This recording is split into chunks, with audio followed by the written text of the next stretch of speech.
Next one is A Tour to Die For by Michelle Chouinard. And this is the second book in. The first one was A Serial Killer's Guide to San Francisco.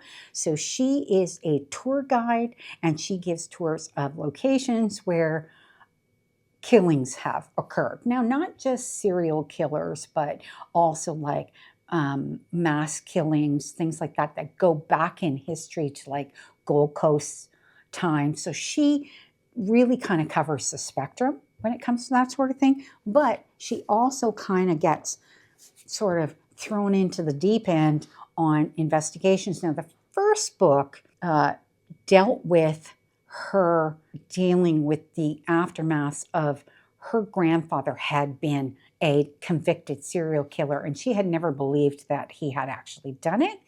And so that book kind of centers around that. So I loved that book. I thought it was fantastic. But I was a little concerned about how this one would come off because there is no personal investment. Like in the last book, there was her and her daughter. They were suspects in a murder, and it came down to her ex-husband's family and all that. So it's a very personal story. This one was not, okay?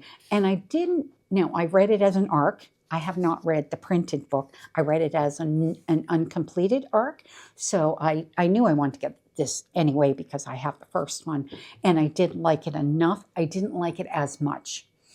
Now, I don't know if it also, I find uncompleted arcs are never as good as the final book. I always want to read it in final form. So at some point, this is going to go on my TBR, and I am going to read this one again. I'm assuming she's going to come out with another one. So I'll probably want to read this one just before the next one comes out.